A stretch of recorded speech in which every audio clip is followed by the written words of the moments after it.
The Christmas Tree and the Wedding. By Fyodor Mikhailovich Dostoiévski. The other day I saw a wedding. But no. I would rather tell you about a Christmas tree. The wedding was superb. I liked it immensely. But the other incident was still finer. I don't know why it is that the sight of the wedding reminded me of the Christmas tree. This is the way it happened. Exactly 5 years ago, on New Year's Eve, I was invited to a children's ball by a man high up in the business world, who had his connections, his circle of acquaintances, and his intrigues.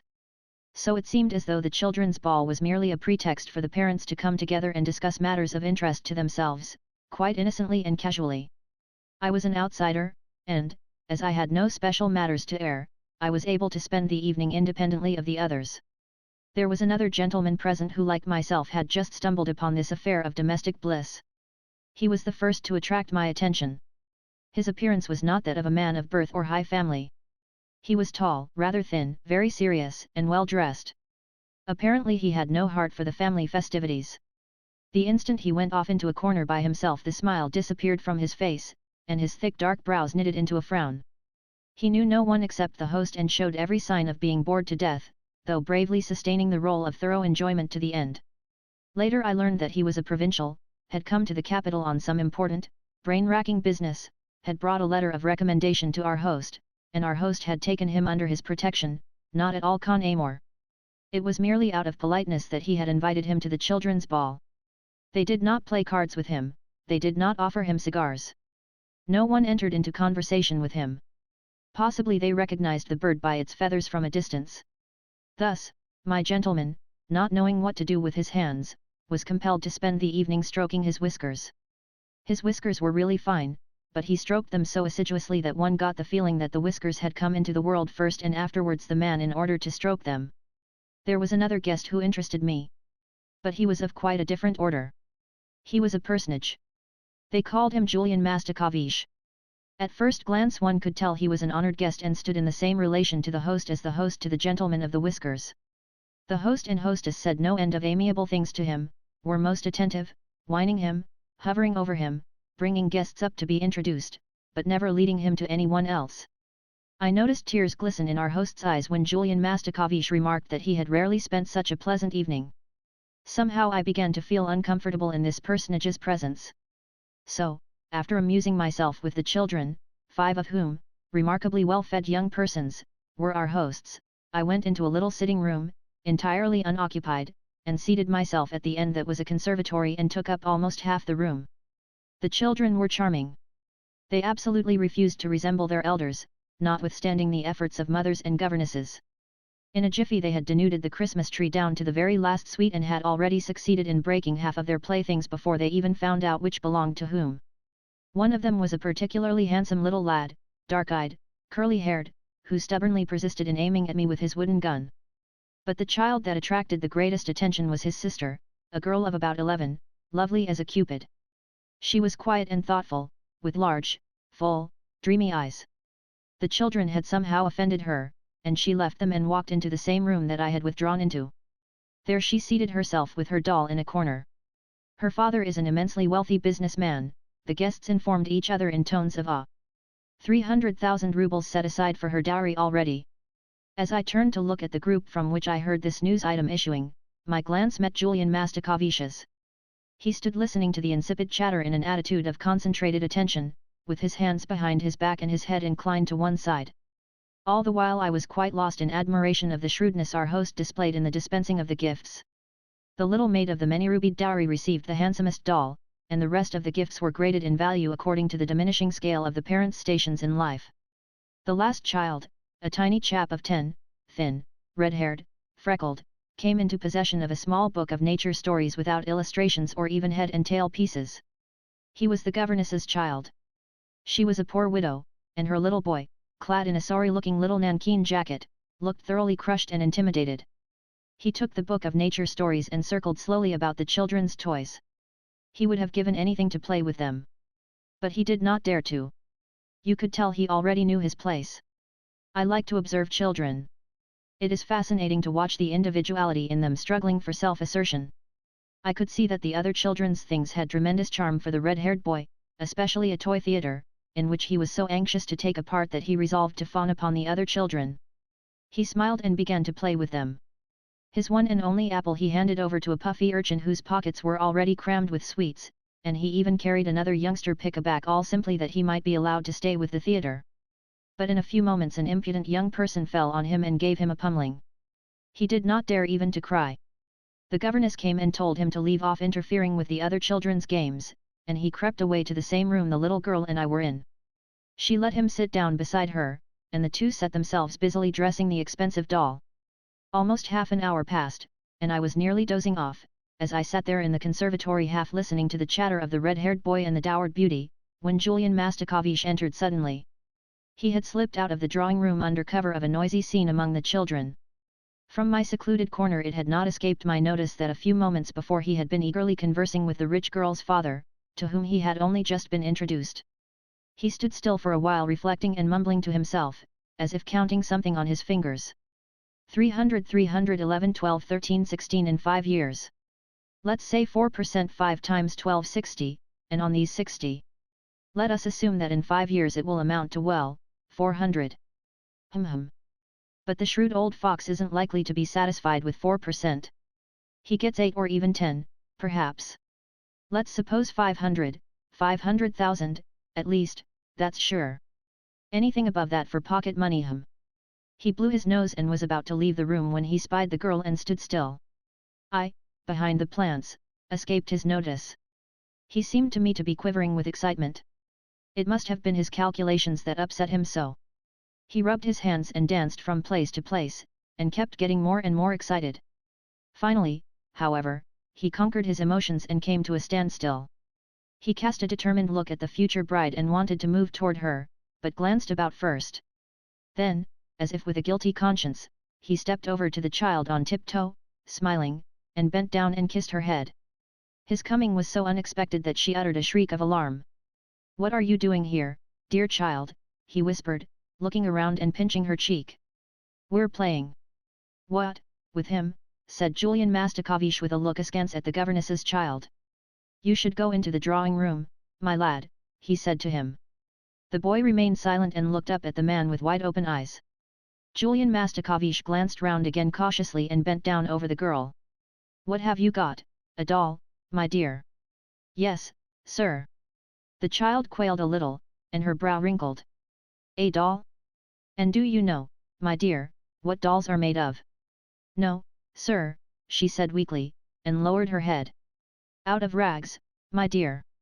"You, boy, you go back to the drawing room, to the children," said Julian Mastakovich looking at the boy sternly. The two children frowned. They caught hold of each other and would not part. "And do you know why they gave you the doll?" asked Julian Mastakovich, dropping his voice lower and lower. "No. Because you were a good, very good little girl the whole week." Saying which, Julian Mastakovich was seized with a paroxysm of agitation. He looked round and said in a tone faint, almost inaudible with excitement and impatience. "If I come to visit your parents, will you love me, my dear?" He tried to kiss the sweet little creature, but the red-haired boy saw that she was on the verge of tears, and he caught her hand and sobbed out loud in sympathy. That enraged the man. "Go away! Go away! Go back to the other room, to your playmates. I don't want him to. I don't want him to." "You go away," cried the girl. "Let him alone. Let him alone." She was almost weeping. There was a sound of footsteps in the doorway. Julian Mastakovich started and straightened up his respectable body. The red-haired boy was even more alarmed. He let go the girl's hand, sidled along the wall, and escaped through the drawing room into the dining room. Not to attract attention, Julian Mastakovich also made for the dining room. He was red as a lobster.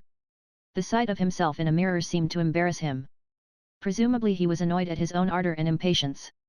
Without due respect to his importance and dignity, his calculations had lured and pricked him to the greedy eagerness of a boy, who makes straight for his object, though this was not as yet an object, it only would be so in 5 years' time. I followed the worthy man into the dining room, where I witnessed a remarkable play. Julian Mastakovich, all flushed with vexation, venom in his look, began to threaten the red-haired boy. The red-haired boy retreated farther and farther until there was no place left for him to retreat to, and he did not know where to turn in his fright. "Get out of here! What are you doing here? Get out, I say, you good for nothing. Stealing fruit, are you? Oh, so, stealing fruit. Get out, you freckle face, go to your likes. The frightened child, as a last desperate resort, crawled quickly under the table. His persecutor, completely infuriated, pulled out his large linen handkerchief and used it as a lash to drive the boy out of his position. Here I must remark that Julian Mastakovich was a somewhat corpulent man, heavy, well-fed, puffy-cheeked, with a paunch and ankles as round as nuts. He perspired and puffed and panted. So strong was his dislike, or was it jealousy, of the child that he actually began to carry on like a madman. I laughed heartily. Julian Mastakovich turned. He was utterly confused and for a moment, apparently, quite oblivious of his immense importance. At that moment our host appeared in the doorway opposite.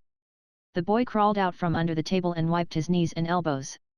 Julian Mastakovich hastened to carry his handkerchief, which he had been dangling by the corner, to his nose. Our host looked at the three of us rather suspiciously. But, like a man who knows the world and can readily adjust himself, he seized upon the opportunity to lay hold of his very valuable guest and get what he wanted out of him. "Here's the boy I was talking to you about," he said, indicating the red-haired child. "I took the liberty of presuming on your goodness in his behalf." "Oh," replied Julian Mastakovich, still not quite master of himself. "He's my governess's son," our host continued in a beseeching tone. "She's a poor creature, the widow of an honest official. That's why, if it were possible for you—" "Impossible, impossible!" Julian Mastakovich cried hastily. "You must excuse me, Philip Alexeyevich, I really cannot. I've made inquiries. There are no vacancies, and there is a waiting list of 10 who have a greater right. I'm sorry." "Too bad," said our host. "He's a quiet, unobtrusive child. A very naughty little rascal, I should say," said Julian Mastakovich, wryly. "Go away, boy. Why are you here still? Be off with you to the other children." Unable to control himself, he gave me a sidelong glance. Nor could I control myself. I laughed straight in his face. He turned away and asked our host, in tones quite audible to me, who that odd young fellow was. They whispered to each other and left the room, disregarding me. I shook with laughter. Then I, too, went to the drawing room.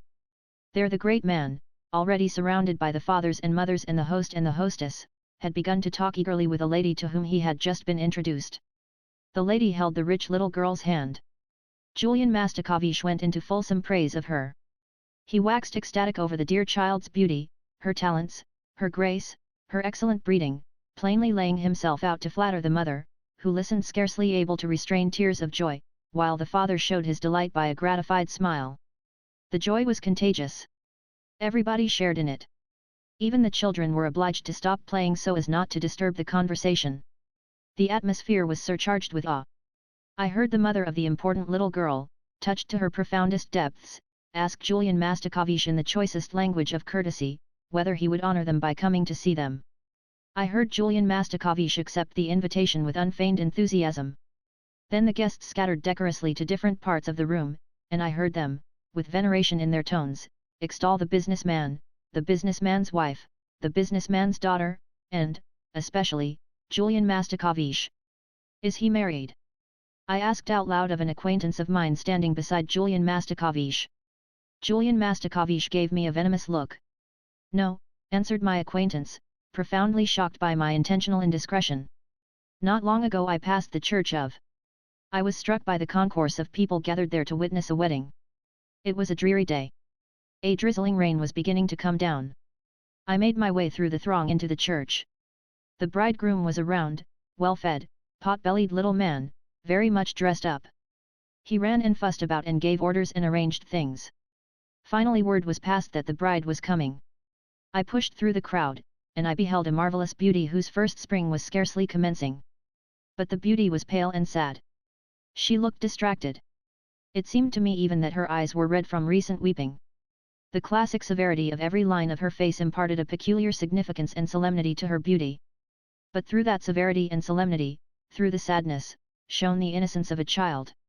There was something inexpressibly naive, unsettled and young in her features, which, without words, seemed to plead for mercy. They said she was just 16 years old.